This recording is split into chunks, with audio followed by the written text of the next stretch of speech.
नमस्कार. आज मराठीतून बोलणार आहे. आता बरेच वेळेला तू मराठीतून का बोलत नाहीस, हिंदीतूनच का बोलतोस असा प्रश्न आला. त्याचं उत्तर थोडक्यात दिलंही असेल, पण तरीसुद्धा हिंदीतूनच व्हिडिओ काढत राहिलो. आणि आज मात्र मराठीतून का बरं असा उलटा प्रश्नही येऊ शकतो. कारण इतके दिवस ऐकलं नाही आणि आता एकदम कसं काय हे. तर त्याचं कारण असं की आज गप्पांचा मूड आहे आणि हिंदीतूनही गप्पा मारू शकतो, पण माझ्यासमोर बसलेले लोक, समोर ज्यांची मी कल्पना करतो ते हिंदीवाले कमी आहेत, मराठीवाले जास्ती आहेत. तुम्ही सगळे दिसताय मला. तर अशा गप्पांच्या मूडमध्ये असल्यामुळे आणि वेळही थोडं जास्ती. आता किती वेळ हा व्हिडिओ होईल हे मला माहीत नाही. तर अशा कारणामुळे मी आज मराठीतनं बोलतो आहे. मग हिंदीतनं कशाला एवढा दिवस बोलत होतास? ऐकणारे आम्हीच तर आहोत ना सगळे जास्ती करून. तर त्याचं झालं असं की आपलं हा व्हिडिओचं यूट्यूब चॅनल 12-15 वर्षापूर्वीमध्ये मी एकदा स्टॅटिस्टिक्स दिलं आहे, बहुतेक 13 वर्ष झाली आहेत. तर तेव्हा काढला आणि तेव्हा मराठी, हिंदी, इंग्लिश सगळं चालू होतं. मला वाटतं बघायला लागेल सगळे व्हिडिओज. पण मी हर्पिस झॉस्टर म्हणजे नागिण मराठीत ज्याला म्हणतात, किंवा विसर्प आयुर्वेदामध्ये म्हणतात, तो व्हिडिओ काढला. तो व्हिडिओ खूप लोकांनी पाहिला आणि देशभरातून फोन आले, अजूनही येतात. तर त्यामुळे असं झालं की चला देशभरात ऐकलं जातंय तर हिंदीतनंच करूया. मग तो विचार तेवढा आयुर्वेदाचा देशात पोचतोय असं झालं. आणि मग आयुर्वेदाबरोबर इतरही काही जे विषय होते येत आहेत तेही हिंदीतनं बरे पडतात. उपनिषदही देशभरासाठी उपनिषद हिंदीमध्येच बरी पडतात. अशाने ते थोडंसं हिंदीमध्ये चालू राहिलं आणि ते बरं पडलं, काय वाईट नाही. पण मी आता जसं गप्पा मारू शकतो आहे तसं कदाचित त्यात तेवढ्या मारू शकत नसेन. तर आज आपल्याला गप्पा मारायच्यात, पण विषय आहे आणि विषय भगवद्गीतेचा 14वा अध्याय. आता 14वा अध्याय म्हटल्यानंतर काय होणार आहे माहिती आहे का, की गप्पा वाढणार आहेत. कशा वाढणार आहेत? तर 14वा अध्याय हा सांख्य तत्त्वज्ञानाचं एक मोठी हे घेऊन येतो, विचार घेऊन येतो. बरं, सांख्य तत्त्वज्ञान म्हटलं की आयुर्वेदाला, कारण आयुर्वेद हा सांख्य तत्त्वज्ञानावरती जास्त आहे. कारण सांख्यांमध्ये प्रकृती पुरुष सिद्धांत आहे. बरं, आता ह्या गप्पा मारायच्या, त्यामुळे सगळ्यांना कळलं पाहिजे. आणि माझी अशी इच्छा असते की हे तरुणांपर्यंत जास्त जायला हवं. त्यामुळे जे तरुण लोक आहेत त्यांना साधारणपणे, आता काही काल मी एक पॉडकास्ट ऐकला, अरे बापरे, 29 वर्षाचा होता. काय त्याचं नॉलेज जबरदस्त. पण सगळ्याच आपल्या आत्ता जे काही तरुण आहेत त्यांना हे सगळं माहिती नसतं. म्हणून मग थोडंसं एक्सप्लेन, म्हणजे विस्कटून सांगायला लागेल. तर सांख्य तत्त्वज्ञान काय आहे मुळात? सांख्य तत्त्वज्ञान असं म्हणतं की प्रकृती आणि पुरुष ही 2 तत्व आहे आणि हा 2 तत्वांपासून हे सगळं, म्हणजे पुरुष हा त्यातला प्रधान आहे, प्रकृती ही गौण आहे. पण परत माऊलींपाशी गेलं तर ते काय म्हणतात की नाही, ते दोन्ही एकच आहे. मग ते अद्वैत तत्त्वज्ञान होतं. ठीक आहे. तर हे प्रकृती आणि पुरुष म्हणजे आपलं एक प्रकारे फिजिक्स आहे. आणि आमच्या आयुर्वेदामध्ये किंवा वैद्यकीय शास्त्रामध्ये ते फिजिओलॉजी पण आहे की नाही. तर हे जे आत्मा आहे ना, तोच पुरुष आहे, तोच शिवतत्व आहे. आणि या शिव किंवा परमात्म तत्वाने स्वतःच पलटी मारली आणि ते प्रकृती झालं असं माऊली म्हणते. सांख्ययोग काय म्हणतो, प्रकृती हे एक स्वतंत्र तत्व आहे. आता हे प्रकृती नेमकं काय आहे? पण हे बघा, कमोबेस ते एकच होतं ना, की शिवाने पलटी मारली आणि त्या शक्ती झालं, पार्वती झालं. पण पार्वती ही पुन्हा प्रकृतीसारखीच आहे. बरं, तो शिव पार्वतीवरच अवलंबून आहे, पार्वती शिवाय तो नाही. ज्यांची लग्न झालेत त्यांना कळेल, आणि ज्यांची व्हायच्यात ते कल्पना करू शकतील इतपत आहे. तर तो जो परमात्म तत्व आहे तो ह्या प्रकृतीशी संयुक्त झाला आणि सृष्टीची उत्पत्ती झाली. तो ज्या वेळेला पुरुष हा शांत होता त्यावेळेला सृष्टी नव्हती. त्यावेळेला ते तुमचा काय एक शून्य पातळी जगाची होती आणि मग तो महास्फोट झाला आणि त्या महास्फोटातून काय आहे ते बिग बँग जग निर्माण झालं. तर हे जसं आता विज्ञान हे काहीतरी कल्पना करते सांगते तसं हे 2-5 हजार वर्षापूर्वी बोललेत, आत्ता नाही, जुनं आहे. अर्थात मी असं नाही म्हणणार की त्यांना सगळंच ते कळलं होतं, पण ते कल्पना करू शकत होते हो एवढ्या जुन्या काळात. त्यावेळे हे कल्पना त्यांना सुचली, हे काय कमी महत्त्वाचं नाही. तर त्यांनी असं म्हटलं आणि त्या 14व्या अध्यायात आलं बघा. 14व्या अध्यायात भगवान काय म्हणतात की मी आता तुला असं काहीतरी सांगणार आहे की जे जाणल्याने सगळे मुनिजन या संसारातून मुक्त होऊन परमसिद्धीला पावते. आता तुम्हाला परमसिद्धीला पावायचं आहे का हो किंवा नाही? काही उत्तर असलं तरी पुढचं आहे का की परमसिद्धीला नसलं पावायचं, पुन्हा जन्म असलेला हवा, जे परमसिद्धीला जातात मोक्षाला प्राप्त होतात त्यांना पुन्हा जन्म येत नाही अशी एक आपली संकल्पना आहे. तर ज्यांना पुन्हा संसारात यायचं नाही आहे त्यांची एक गोष्ट झाली, त्यांना हे मिळेल, त्याचा उपयोग आहे. पण ज्यांना पुन्हा संसारात आले तर चालणार आहे, म्हणजे माझ्यासारखे लोक आहेत की पुन्हा जर मला जन्म मिळाला तर चालणार आहे. हो, काय फरक पडतो जन्म मिळाला तर? चांगला आहे ना. तर माझ्या आईवडिलांचंच नाव शिवानंद आणि शैलजा आहे, त्यामुळे ते शिवशैल असं आमच्या फॅमिली ग्रुपचं मी नाव दिलं आहे. म्हणजे माझ्या आईवडिलांपासून जे आम्ही आता 10 जण आहोत तर त्यांचं नाव शिवशैल ठेवलं. तर ते शिवशैल आहे ते अद्वैत संपणार नाही आहे, ते अद्वैत पण ते द्वैतही संपणार नाही आहे, त्यामुळे चालणार आहे. माझ्यासाठी शैलजा अजून आहे जिवंत, 91 वर्षाची. शिवतत्वाला गेला ते जाऊ दे, गमतीचा भाग सोडून द्या.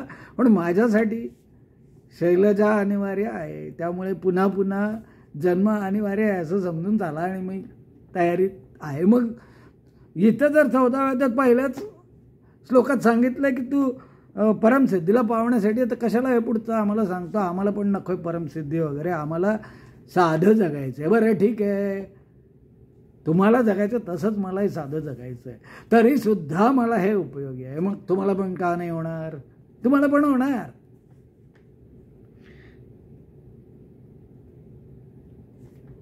तर दुसऱ्या श्लोकात त्यांनी तेच म्हटलंय. आता उपनिषदांप्रमाणे नाही, या गप्पा आहेत. उपनिषदात काय केलंय मी साधारणपणे जे त्यांनी सांगितलंय ते बरंचसं तसंच फक्त विस्कटून सांगितलंय. एक्सप्लेनला काय म्हणतात बरं, जे काय असेल ते विस्कटून सांगणे आमचा ग्रामीण शब्द छान आहे. तर विस्कटून सांगितलंय, पण मी स्वतःचं तत्व त्यात जास्त बोललो नाही आहे किंवा स्वतःचे त्यावरचे विचार जास्त बोललो नाही आहे. आता जर तुम्ही एखाद्या सद्गुरूंपाशी गेलात तर तो काय म्हणतील की हां बरोबर, विवेकानंदांना सुद्धा विचारलं तर काय म्हणतील की मोक्षप्राप्ती हेच सर्वात मोठं ध्येय. पण मग हा अध्याय चालू होईल. पण मग मला काय वाटतं, नाही मोक्ष मिळाला तरी चालेल, तरीसुद्धा उपयोगी आहे. काय आहे आता पुढं कळेल.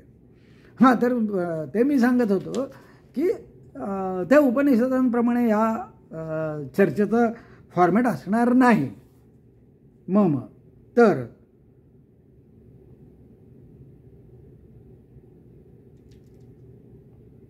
ही जे प्रकृती आहे ही सगळ्या महाभूतांचं गर्भधारणा योनी आहे. म्हणजे योनी म्हणजे गर्भधारणेचं स्थान आहे. तर मग पहिल्यांदा काय होतं ते खूप बारखावे आमच्या आयुर्वेदामध्ये आले. ते मी आत्ता सांगत नाही, कारण त्याचं आता एवढी गरज नाही आहे.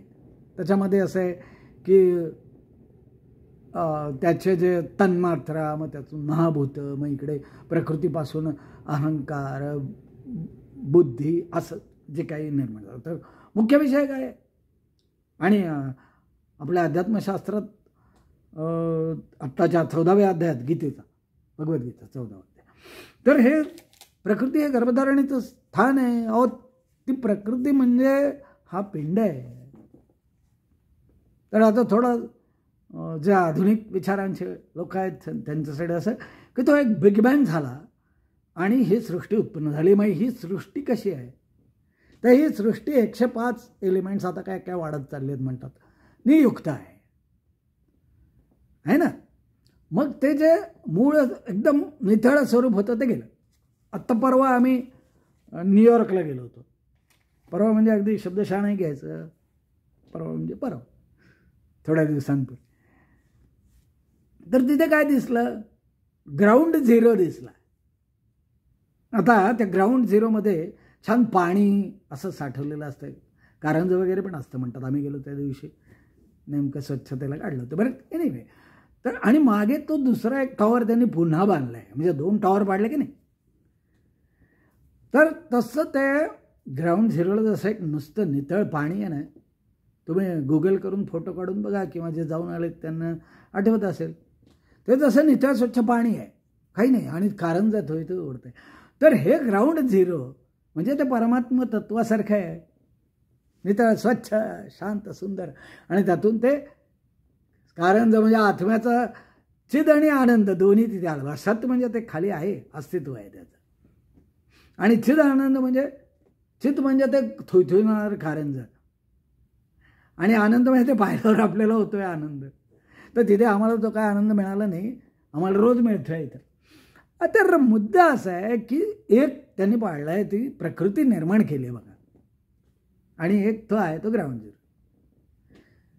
त्यांना वेगळंच सांगायचं आहे. त्यांनी जी माणसं मिळली त्या सगळ्यांची नावं तिथे लिहून ठेवली आहेत, त्या असू द्या, तो मुद्दा नाही.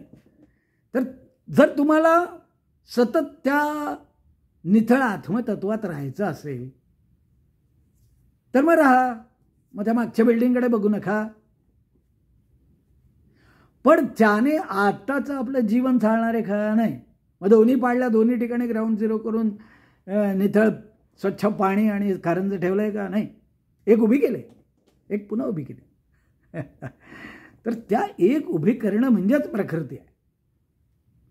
या ग्राउंड झिरोमधून ही एवढी मोठी प्रकृती निर्माण झाली. परत 100-150 काय मजले काढले असतील या लोकांचं काय सांगता येत नाही. बरेच मजले असतील, अभ्यास करायचा राहिला, आणि आत्ता गरजेचा नव्हता. तर असं हे सगळं निर्माण झालं आहे. मग आमच्यासारख्याला काय वाटतं की ते न्यूयॉर्कचं काय त्या प्लेसचं नाव बरं, 2 विमानांनी पाडलं ते 9/11ला ते 2 विमानांनी पाडलं, आणि त्या जागेला काय म्हणतात, ट्विन टॉवर. तर ह्या ट्विन टॉवरमध्ये आता एक नाही आणि एक आहे. तर आमच्यासारख्याला हा ट्विन टॉवर हा बरा वाटतो की तिथे जी काही हालचाल डेव्हलपमेंट आहे मागे एकामध्ये, ती पण हवी आहे, ती चांगली आहे, ती आवश्यक आहे. आणि ते जे स्वच्छ पाणी आहे, आत्मा आहे, तोही हवा आहे. मग आता ते स्वच्छता आहे ना, नितळता आहे, त्याच्याकडे रोज बघायला हवं. आणि ती जी प्रकृती आहे, जर त्या टॉवरमध्ये समजा मला काम मिळालं, तर समजा मी त्या टॉवरमध्ये काम करतोय. कोणी आहे का आपल्या ओळखीचं त्या एका टॉवरमध्ये काम करणारं? मी सगळ्यांना विचारतोय, तुला एकटीला नाही. कारण हा शेकडो लोकांनी बघितलं तर त्यातले कोणाचा तरी मित्र असेल तिथे.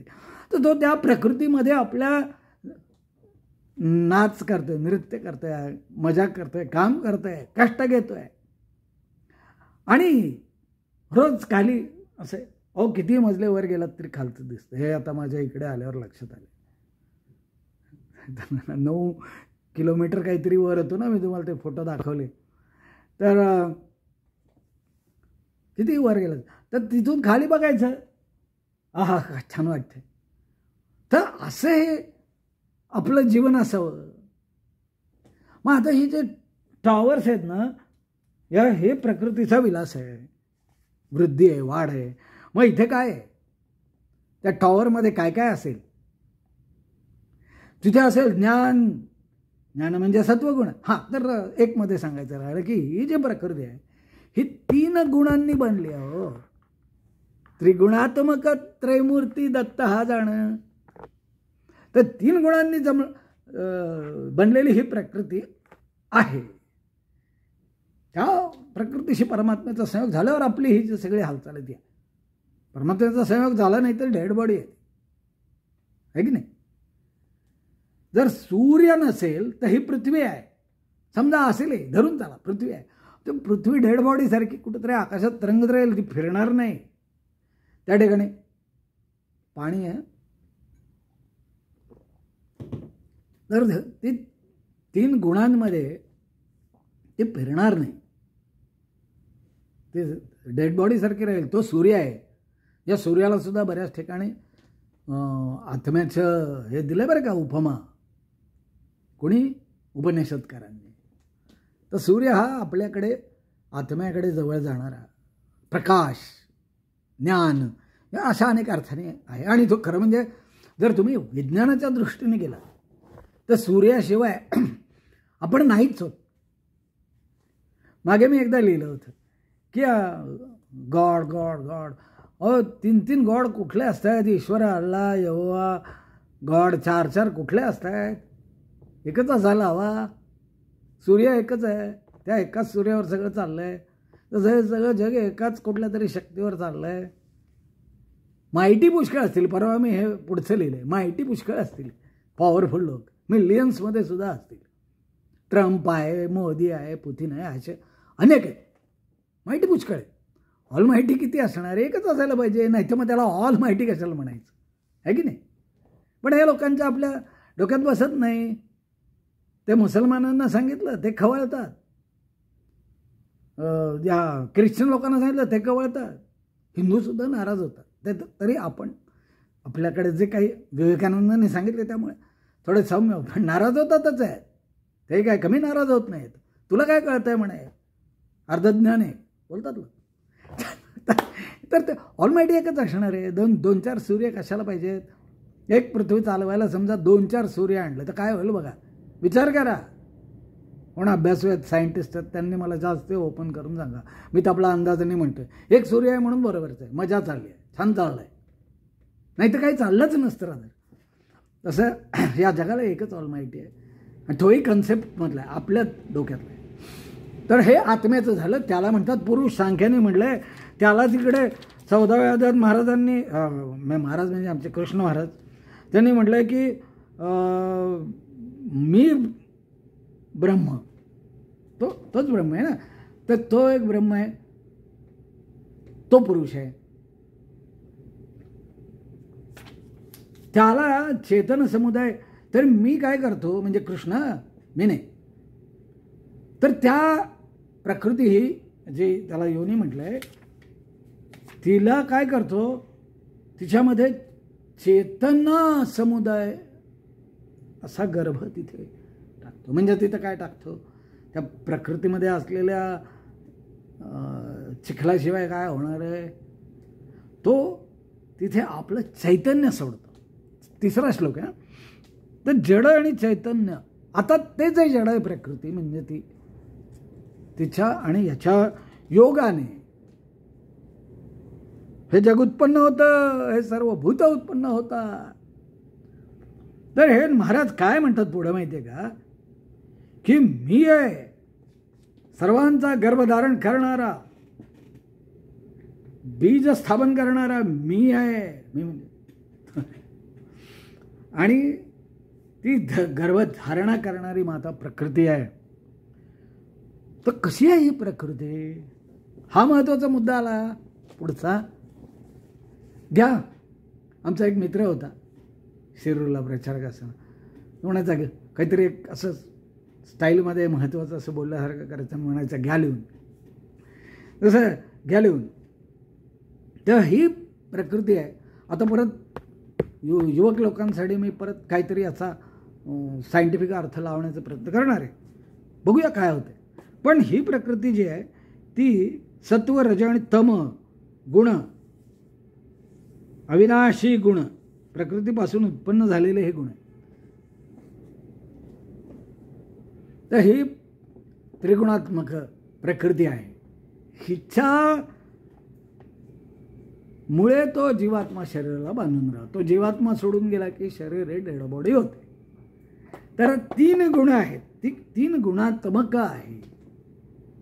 आता बोलून चालून प्रकृती आहे ती, तिला नाचायचं आहे, आत्म्यासारखं शांत राहायचं नाही आहे. त्या प्रकृतीला त्या टॉवरमध्ये बसलेल्या लोकांसारखं काम करून उत्पादन करायचं. तिला 1000 लोक काय तिथे काम करत असतील त्यांचं पोट भरायचं आहे ना. तिला असायचं आहे सगळ्यात महत्त्वाचं. म्हणजे आता मी असं म्हणतो की हे वेगवेगळे जे काही धर्म आहेत ते काय आहेत, ते धर्म आहेत वेगवेगळे धर्म. हे या